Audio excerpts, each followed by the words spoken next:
With global warming changing the environment and heating up the globe at an excessive rate, the ice caps have begun to melt, which will have severe consequences on the culture of the Inuit people who live up in the north. And this will give you a brief interview to the causes and how steps are being taken to mitigate the risk for the damage to the Inuit.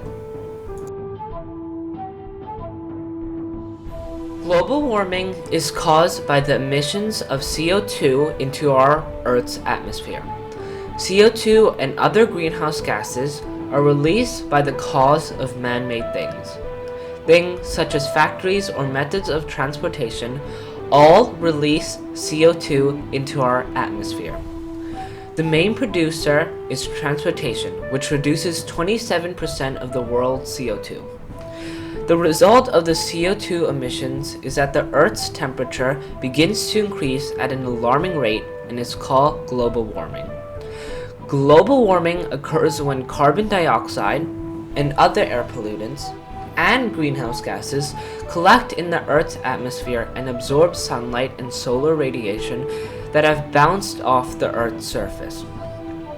Normally, this radiation would escape into space, but these pollutants, which can last for years to centuries in the atmosphere, trap the heat and cause the planet to get hotter.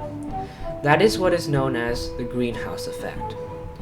Proof of the Earth heating up due to global warming is that the ice caps are slowly disappearing due to a melting in the Arctic. This causes a problem because when ice melts, it creates water. The ice melting provides shipping companies a new, faster shipping route, the famous Northwest Passage, of which the Inuit live next to. While shipping companies and the government can use this beneficially to themselves, the opening of this passage will destroy the Inuit culture, and here is why.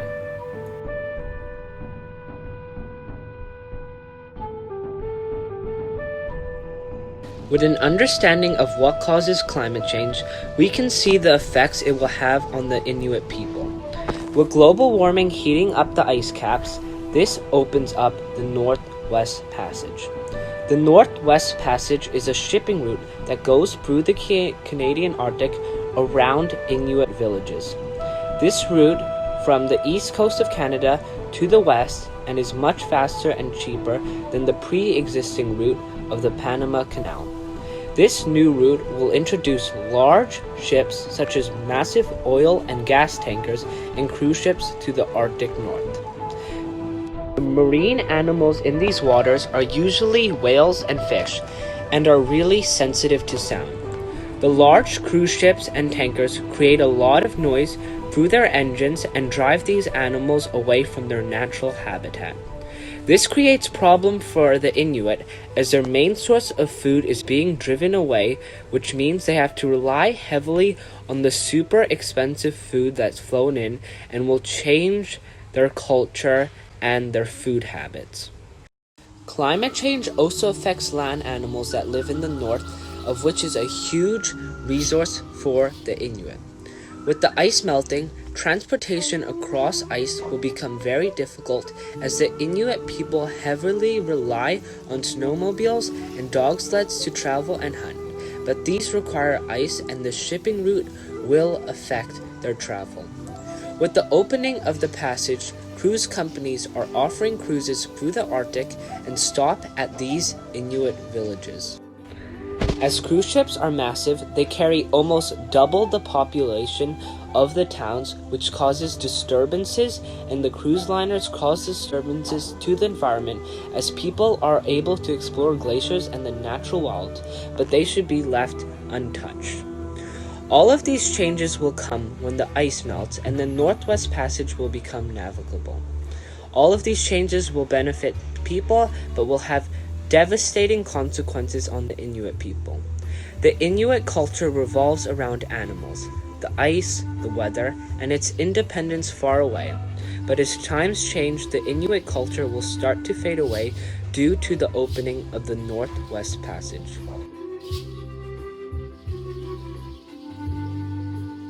With the opening of the Northwest Passage, the Inuit culture will forever be changed and may be lost in time if the right steps aren't taken to preserve this beautiful culture. To understand the changes to us, one must understand the culture of the Inuit and how it is changing already. The Inuit, meaning the people, is a group of people who live up in the barren Arctic and have been thriving and living there, cut off from civilization and living there on their own. The whole Inuit culture revolves around independence from the rest of the world, but with the opening of the North, that independence is slowly being taken away. A huge part of the culture is the animals in which they hunt, but as times are changing, 32% of the food is being flown in and taking that hunting aspect away from the culture. These animals are also being driven away from outsiders coming up to the north for financial reasons, and the biggest thing in all First Nation groups is the animals and how they are incorporated into their lives spiritually. The Inuit culture itself revolves heavily around the cold weather that is in the north, and it affects how they live and the things they do. But with the earth warming up, it could seriously affect their way of life. In Nunavut, which is the region where the Inuit live, there are 8 different unique languages that the people of the North speak. 1996 mo lang to. Nalini ang iyualo uvatenu. As well as the culture, the Inuit culture has a lot of importance around art, such as printmaking, carving, and making symbols out of stones, which is the most famous and a representation of the people of the North. In modern times, the Inuit people have also been trying to get more representation in the government, so they have a say on the decisions on their land and help the government benefit themselves and the Nunavut people.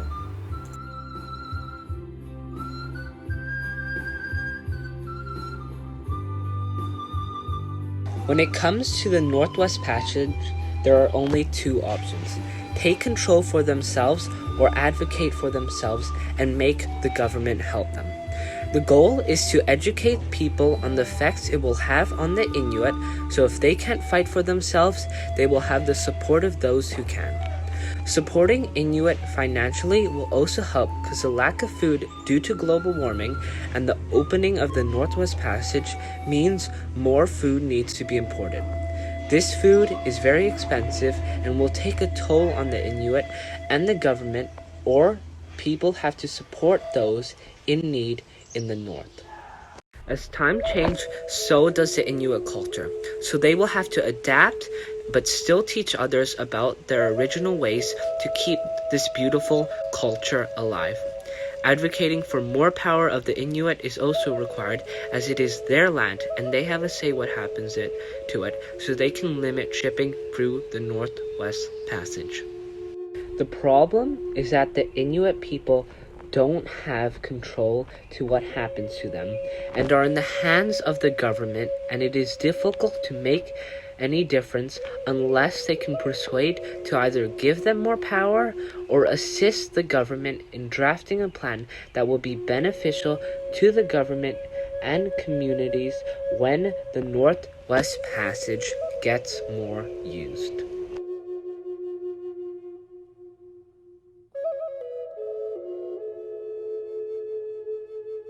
Residential schools started around 1860 as it started to move its way up to the northern provinces where the Inuit people were living.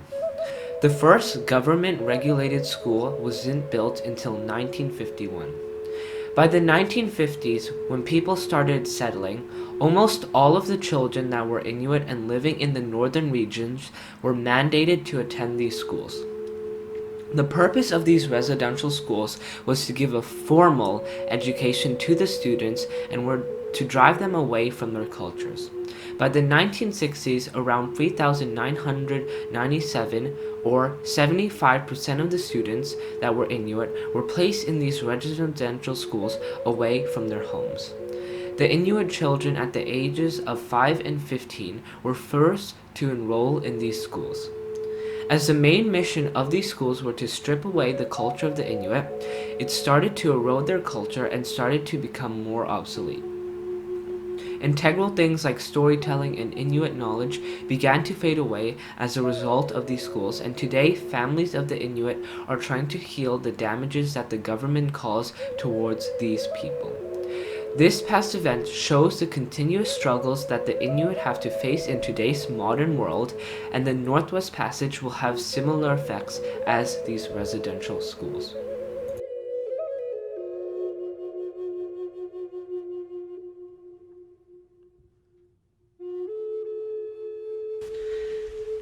Good morning, I am Justin Trudeau, and I am grateful given the ability to talk on the traditional land of the Semiahmoo. Today, I will be addressing the issue of the Northwest Passage that will affect the Inuit and what we are trying to do to minimize the risk to their precious culture. The problem with the Northwest Passage is that we as Canada are facing other nations who want access to this lucrative trading route. In doing so, other nations are claiming that the Northwest Passage belongs to them or that it constitutes as international waters. Our only hope of not destroying the Inuit culture is to win these land disputes. We have many claim disputes such as Yukon and Alaska or the Juan de Fuca Strait. So we are going to use our experience and the wisdom that we've gained in order to help us win these land claims. It is vital that we protect the Inuit, and we will do everything to keep their culture alive. Thank you.